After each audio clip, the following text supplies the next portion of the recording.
नमस्कार, स्वागत है आप सभी का। मैं हूं आपके साथ श्रवण तंबोली। 10 बजे रात पूरे दिन की बात में हरदा से बड़ी खबर, जहां बिजली ऑफिस का घेराव किया गया। महिलाओं ने बिजली ऑफिस का घेराव किया। शहर के वार्ड क्रमांक 31 में 5 दिनों से यहां पर बिजली गुल है। अधिकारियों पर शिकायत नहीं सुनने का आरोप लगातार लगाया जा रहा। सुधार नहीं होने पर चक्का जाम करने की भी चेतावनी दी गई है। तो बिजली ऑफिस का घेराव किया गया शहर के वार्ड क्रमांक 31 में। आपको जानकर हैरानी होगी कि 5 दिनों से बिजली नहीं है और जो अधिकारी हैं उन पर शिकायत नहीं सुनने का आरोप है। सुधार नहीं होने पर अब चक्का जाम की भी चेतावनी यहां पर दी गई है। तो हरदा से यह इस वक्त की बड़ी खबर।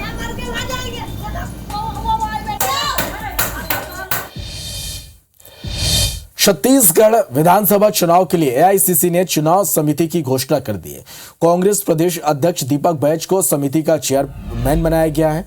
मुख्यमंत्री Bhupesh Baghel, deputy CM TS Singhdeo और विधानसभा अध्यक्ष शरणदास महंत समेत 9 अध्यक्ष मंत्रियों को समिति में शामिल किया गया। इसी तरह प्रदेश कांग्रेस के तीनों प्रभारी सचिव और राष्ट्रीय सचिव विकास उपाध्याय के साथ ही वरिष्ठ विधायक सत्यनारायण शर्मा, धनेन्द्र साहू और अभितेश शुक्ला को समिति में शामिल किया गया। चुनाव समिति घोषित होने के बाद प्रदेश कांग्रेस अध्यक्ष दीपक बैज और कुमारी सैलजा ने कहा कि सभी वरिष्ठ नेताओं को जगह मिली है, एक साथ लड़कर काम कर भाजपा को हराएंगे। तो आज प्रदेश स्तर में ब्लॉक अध्यक्ष, जिला अध्यक्ष, पूरे प्रदेश कार्यकारिणी की बड़ी बैठक थी और इस बड़ी बैठक में कार्यकर्ताओं को हम लोग विचार किए, नई ऊर्जा के साथ काम करने का कार्यकर्ताओं ने संकल्प लिया है। तो सभी से यही आह्वान किया है कि हमारे नए अध्यक्ष जी के नेतृत्व में अब कांग्रेस पार्टी नीचे ज़मीन पर काम करे और हम सभी लोग इनका सहयोग करेंगे। हर जगह जाकर पार्टी को मजबूत करेंगे। हमारे कार्यकर्ताओं में, नेताओं में बहुत उत्साह है। रायपुर के राजीव भवन में कांग्रेस जिला और ब्लॉक अध्यक्षों समेत विस्तारित कार्यकारिणी की बैठक हुई। पीसीसी चीफ दीपक बैज ने बैठक ली। बैठक में मुख्यमंत्री भूपेश बघेल और प्रदेश कांग्रेस प्रभारी कुमारी सैलजा शामिल हुई। बैठक में मणिपुर घटना को लेकर कांग्रेस ने केंद्र सरकार के खिलाफ निंदा प्रस्ताव भी पारित किया। बैठक को संबोधित करते हुए मुख्यमंत्री भूपेश बघेल ने कहा कि हमारी सरकार ने भाजपा के 15 साल से ज्यादा काम किया। भाजपा नेताओं को छत्तीसगढ़ में हार का डर सता रहा, इसलिए अमित शाह छत्तीसगढ़ आ रहे हैं। वहीं प्रदेश कांग्रेस प्रभारी कुमारी सैलजा ने कहा कि अमित शाह छत्तीसगढ़ आ रहे हैं लेकिन मणिपुर नहीं जा रहे। केंद्र सरकार को मणिपुर की कोई चिंता नहीं। वहीं दीपक बैज ने कहा कि भाजपा नेता दिल्ली से आकर माहौल खराब कर रहे हैं। अच्छा होता कि अगर मणिपुर भी इतनी बार ये जाते। इनको मणिपुर की चिंता नहीं है, केवल इन्होंने वोट की राजनीति करनी है और इसीलिए यहाँ पर आकर बार बार भड़काऊ बातें करते हैं। कांग्रेस कमेटी ने निंदा प्रस्ताव पास किया है सर्वसम्मति से केंद्र सरकार के खिलाफ में कि लगातार वहाँ पलायन हो रहे हैं, मौतें हो रही है, तो सरकार इस पे गंभीर नहीं है। केंद्रीय गृह मंत्री अमित शाह के रायपुर दौरे पर उनका नागरिक अभिनंदन किया गया। भाजपा प्रदेश कार्यालय में अनुसूचित जनजाति, अनुसूचित जाति और सहारा इंडिया के प्रभावितों ने उनका स्वागत अभिवादन कर अभिनंदन किया। दरअसल सरकार के प्रयासों से अनुसूचित जनजाति के 12 जातियों को बड़ी राहत दी गई। जातीय सरनेम में मात्रात्मक त्रुटि के चलते उन्हें एसटी वर्ग का लाभ नहीं मिल पा रहा था। केंद्र सरकार ने पिछले साल उन त्रुटियों को दूर कर सभी को एसटी वर्ग का फायदा दिलाया। वहीं महारा जाति के लोगों के अनुसूचित जाति वर्ग में शामिल किया गया। साथ ही सहारा इंडिया में निवेश करने वाले लोगों को उनका पैसा दिलाने के लिए भी केंद्र सरकार ने पहल की। इसके लिए भी प्रभावित लोगों को प्रतिनिधिमंडल ने आभार जताया। सरकार की इस कोशिश से छत्तीसगढ़ में 40 लाख से ज्यादा एससी एसटी वर्ग के लोगों को फायदा होगा। सर्व हमारा समाज के द्वारा हम लोग मुलाकात किए हैं। ये सर्व हमारा समाज का महारा समाज के संबंध में जो आरक्षण का समस्या जो चल रहा था काफ़ी लंबे समय से, उस संबंध में मंत्री महोदय के द्वारा ही आज लोकसभा में सब पटल में रखा गया है। 22 जाति के जो लगभग 40 से 50 लाख लोग हैं, उनके संवैधानिक अधिकारों को पुनः बहाल किया जाए। यह निवेदन हमने माननीय अमित शाह जी से किया और यहाँ के डॉक्टर रमन सिंह, महेश गागड़ा जी, ओम माथुर जी और अरुण साहु जी से हमने किया। और अब बात करेंगे इंदौर के शराबी पुलिस के। इंदौर के तिनछा वाटरफॉल पर गंभीर सुरक्षा कमी देखने को मिली और वो शराबखोरी यहां पर कर रहे पुलिस वालों के कारण उन्हें न वर्दी की इज्जत की परवाह थी, न महकमे का कोई ख्याल था और न ही पब्लिक और मीडिया का कोई डर था। ये शराबी पुलिस वाले हर व्यवस्था से परे नजर आ रहे थे और जब IBC 24 की टीम ने उन्हें टोका तो पुलिस वाले हमारी टीम के साथ बदसलूकी और छीना झपटी तक पर उतर आए। आप भी देखिए इस रिपोर्ट को।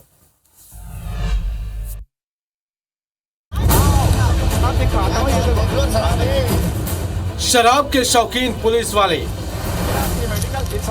दिख नहीं रही है, ड्यूटी छोड़ छलकाए प्याले, पकड़े गए जनता के रखवाले, वर्दी को दागदार करने वाले ये हैं इंदौर के वर्दी वाले। जाम छलकाते इन वर्दी वालों को यूं तो छुट्टियां मनाने तिंछा वाटरफॉल पहुंचने वाले सैलानियों की सुरक्षा का जिम्मा सौंपा गया था, लेकिन ये पुलिस वाले अपनी खुद छुट्टी मनाने लगे, जाम से जाम टकराते रहे, इस बात से बेफिक्र कि किस संवेदनशील जगह पर उनकी ड्यूटी लगाई गई है, इतने बेपरवाह कि उनके जिस्म पर वर्दी भी है या नहीं। लेकिन IBC 24 की टीम ने इन शराबी पुलिस वालों की करतूत अपने कैमरे में कैद कर ली। फिर क्या था, ये पुलिस वाले मार पीट तक पर उतारू हो गए। IBC 24 की संवाददाता निहारिका शर्मा और कैमरा पर्सन अखिलेश जायसवाल से बदसलूकी करने लगे और तो और आई कार्ड भी मांगने लगे। दारू गुटखा बीड़ी पिए जा रहे हैं यहाँ पे। आई कार्ड बताओ, नाम देखिए। पुलिस वालों का तमाशा यहीं खत्म नहीं हुआ। मीडिया वालों ने सवाल जवाब शुरू किए तो ये बहाने बनाने लगे, मीडिया वालों को समझाने लगे, छीना झपटी करने लगे, ये बताने लगे कि ये शराब इन्होंने नहीं बल्कि पब्लिक पीकर चली गई, इसमें इनका क्या कसूर, पब्लिक शराबी है तो ये बेचारे क्या करें। विवाद चल ही रहा होता है कि वर्दी उतारकर बनियान में आराम से शराबखोरी कर रहा ये एक और जामाज पुलिस वाला हमारे कैमरा पर्सन का कैमरा छीनने लगता है। आप भी देखिए इनकी ये करतूत। ये देखो, ये देखो, ये मैडम इधर आओ, मैडम आओ, ये शराब देखो, ये शराब आओ, आप दिखाता हूँ, ये देखो, ये देखो ना शराब दिख रही है। अरे मैडम इधर आओ, यहाँ पब्लिक आके पी जाएगी तो क्या हम अच्छा पब्लिक पी रही है, ये देखो ना छिल रहा गिलास, ये मेडिकल, ये शराब दिख नहीं रही है तो क्या फेंक के हो रहे शराब, शराब नहीं पी रहे तो हमने पी क्या यहाँ बैठ के कौन क्या कर रहा होगा सब दिख जाएगा। हाथ में लगाना फालतू, शराब नहीं पी रहे आप अकेले वीडियो बनाएंगे। ये देखो ना, ये दारू पेट्रोल चूल्हा पेट्रोल है, ये देखो पेट्रोल है क्या, ये पेट्रोल है, हो गया ना। नहीं तो फिर आप बात फालतू की कर रहे हो, काम करो आप, आपका काम तो मैं जो करना अब बात जब निकली तो दूर तलक गई। राज्य मानवाधिकार आयोग ने घटना पर संज्ञान लेते हुए संवाददाता निहारिका शर्मा से हुई बदसलूकी का वीडियो मांग लिया और इंदौर SP और कलेक्टर को नोटिस जारी करने की तैयारी में है। वहीं कांग्रेस और बीजेपी दोनों इस घटना के खिलाफ IBC 24 के पक्ष में खड़े दिखाई दिए और दोषी शराबखोर पुलिस वालों पर सख्त कार्रवाई की मांग की। मामला संज्ञान में आया है और इस पर जांच करके जो भी उपयुक्त कार्रवाई होगी वो निश्चित तौर पर की जाएगी।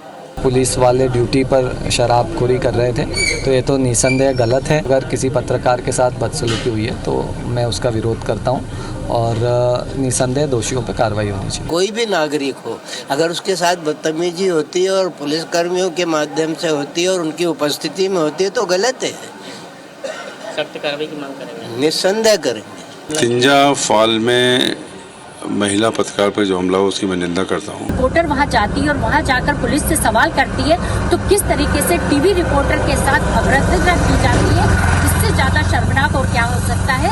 तत्काल इस पर कार्रवाई करना चाहिए। इधर जैसे ही IBC 24 ने खबर दिखाई पुलिस महकमे में हड़कंप मच गया। ग्रामीण SP हितिका बसल ने इस घटना की जाँच शुरू भी कर दी है। यही नहीं, दोषी पुलिस कर्मियों को होमगार्ड मुख्यालय अटैच कर दिया गया है। जांच तक चारों पुलिसकर्मी ड्यूटी नहीं करेंगे। तिंजा फॉल पे जो वो ड्यूटी कर रहे थे उनको वहाँ से हटाया गया है। इसमें हम इंक्वायरी बिठा रहे हैं और इंक्वायरी के तहत जो भी रिपोर्ट आती है उसमें प्रॉपर कार्रवाई की जाएगी। कार्रवाई तो अपनी जगह है, लेकिन ऐसी घटनाओं की वजह से आज तक वर्दी लोगों के दिलों में जगह नहीं बना सकी है। ये घटना पूरे महकमे के लिए एक सीख है। निहारिका शर्मा के साथ bureau report, IBC 24 Indore. Rajim से बड़ी खबर, जहां सैलानियों का सफल रेस्क्यू किया गया। चिंगरा पगार झरने में यहाँ पर बड़ी संख्या में सैलानी फंस गए थे, जिनका सफल रेस्क्यू कर लिया गया है। सभी सैलानियों को बाहर निकाल लिया गया। तेज बारिश के बाद झरने में जलस्तर बढ़ गया था। बाढ़ में यहाँ पर 1000 से ज़्यादा पर्यटक फंस गए थे। आपदा प्रबंधन और पुलिस ने रेस्क्यू अभियान चलाया और सभी को यहाँ से अब सुरक्षित निकाल लिया गया है। तो ये बड़ी और राहत की खबर है। सभी सैलानियों को सुरक्षित यहाँ से बाहर निकाल लिया गया है। तेज बारिश के बाद झरने में यहाँ पर जलस्तर बढ़ गया और आज रविवार का दिन होने की वजह से बड़ी संख्या में यहाँ पर पर्यटक पहुँचे थे, लेकिन अचानक जलस्तर बढ़ने की वजह से 1000 से ज़्यादा जो सैलानी यहाँ पर फंस गए। प्रशासन की टीम मौके पर पहुँचे और इसको ऑपरेशन चलाया गया और सभी लोगों को सुरक्षित अब यहाँ से बाहर निकाल लिया गया है। तो दो तस्वीरें आप देखिए, एक तरफ रेस्क्यू ऑपरेशन की तस्वीरें। पहली तस्वीर आप देखिए किस तरह से जलस्तर यहाँ पर बढ़ा। अचानक से ये बताया जा रहा है कि जलस्तर बढ़ गया, लोग फंस गए यहाँ पर। 1000 से ज़्यादा जो सैलानी हैं, आप दोनों ओर देखिए किस तरह से लोग फंसे हुए हैं। वाहनों की लंबी कतार भी यहाँ पर नज़र आ रही है। दूसरी तस्वीर आप देख पा रहे हैं कि रेस्क्यू ऑपरेशन कर सभी को यहाँ से सुरक्षित अब बाहर निकाल लिया गया है।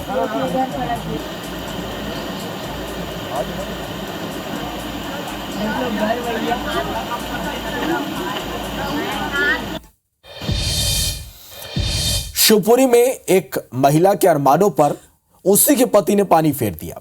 वो पढ़ना चाहती थी, आगे बढ़ना चाहती थी, लेकिन उसके पति को ये इतना नापसंद था कि वो एग्जाम देने पहुंची पत्नी के पास पहुंचा और एग्जाम हॉल में ही परीक्षा दे रही पत्नी की कॉपी फाड़ दी। ये देख सभी हक्के बक्के रह गए। देखिए रिपोर्ट। शिवपुरी में एक पत्नी का परीक्षा देना पति को इतना नागवार गुजरा कि उसने परीक्षा हॉल में घुसकर उसकी कॉपी फाड़ दी। मामला शिवपुरी के पिछोर का है, जहां शादी के 4 साल बाद भी पत्नी पढ़ना चाहती थी। उसने 3 महीने मायके में रहकर तैयारी की। भोज ओपन यूनिवर्सिटी से BA फाइनल ईयर का फॉर्म भरा और खुशी खुशी शनिवार को पिछोर के छत्रसाल कॉलेज में परीक्षा देने पहुंची। लेकिन परीक्षा देना उसके ही पति को पसंद नहीं आया। वो कॉलेज जा धमका और परीक्षा कक्ष में घुसकर पत्नी की कॉपी फाड़कर उसके सपनों को तार-तार कर दिया। एग्जाम के दौरान परीक्षा कक्ष में कॉपी फटने से सभी हक्के बक्के रह गए, लेकिन कोई कुछ समझ पाता। इससे पहले पति अपनी सोच पत्नी पर थोप चुका था। घटना के बाद परीक्षक ने चपरासी की मदद से पति को पकड़ा और पुलिस के सुपुर्द कर दिया, लेकिन कोई लिखित शिकायत न मिलने से पुलिस ने बाद में उसे छोड़ दिया। दरअसल यूपी की SDM ज्योति मौर्य इन दिनों चर्चा में है। उनके पति ने उन्हें पढ़ा लिखा कर SDM बनाया, लेकिन अब आरोप है कि पद पाने के बाद वो अपने पति से तलाक लेना चाहती हैं। लेकिन इस घटना के बाद ऐसे वाकये लगातार सामने आ रहे हैं। ये घटना भी उसी सोच का हिस्सा हो सकती है। बड़ी खबर रायपुर से, जहां मल्लिकार्जुन खड़गे और राहुल गांधी की जल्द सभा होगी। छत्तीसगढ़ में कई जगहों पर दोनों की सभाएं होंगी। बैठक में सीएम भूपेश ने प्रभारी शैलजा से आग्रह किया मल्लिकार्जुन खड़गे और राहुल गांधी का कार्यक्रम बनवाए। तो ये बड़ी खबर है, चुनावी साल है, लगातार बड़े नेताओं का दौरा जारी है और बड़ी खबर ये कि राहुल गांधी मल्लिकार्जुन खड़गे की छत्तीसगढ़ में सभा हो सकती है। कई जगहों पर दोनों नेताओं की सभा हो सकती है। आज की बैठक में सीएम भूपेश बघेल ने प्रभारी शैलजा से आग्रह किया मल्लिकार्जुन खड़गे और राहुल गांधी का छत्तीसगढ़ में कार्यक्रम बनवाए। सीएम ने ये कहा। तो रायपुर से बड़ी खबर, जहां मल्लिकार्जुन खड़गे और राहुल गांधी की जल्द छत्तीसगढ़ में सभा होगी। कई जगहों पर दोनों नेताओं की यहां पर सभा होगी। बैठक में सीएम भूपेश ने प्रभारी शैलजा से आग्रह किया कि कांग्रेस अध्यक्ष राहुल गांधी का कार्यक्रम छत्तीसगढ़ में बनवाएं।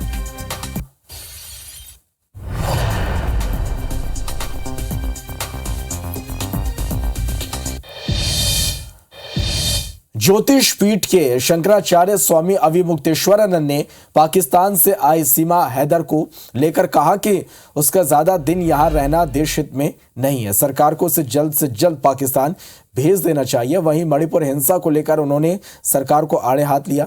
उन्होंने कहा कि सिर्फ दुख जताने से समस्या का निदान नहीं होगा।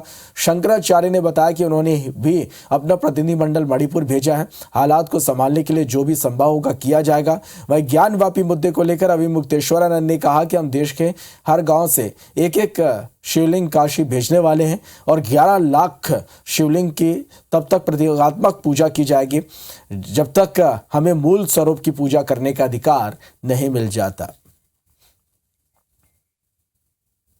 ज़्यादा दिन तक उनको अपने देश में रखा तो हमारे देश के साथ कोई न कोई घटना होगी।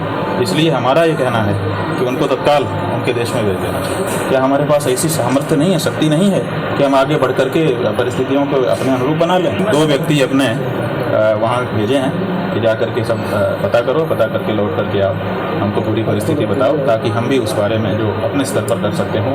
तो शंकराचार्य जी महाराज उस समय विद्यमान थे, उन्होंने हमको आदेश किया कि तुम काशी जाओ, जा करके वहाँ पर पूजा करो। हम वहाँ गए, जा करके हम पूजा के लिए प्रस्तुत थे, तभी पुलिस वालों ने हमको बंदी माने रोक लिया कि इस बात को रेखांकित करने के लिए भारत के हर गाँव से कम एक शिवलिंग काशी भेजा जाए।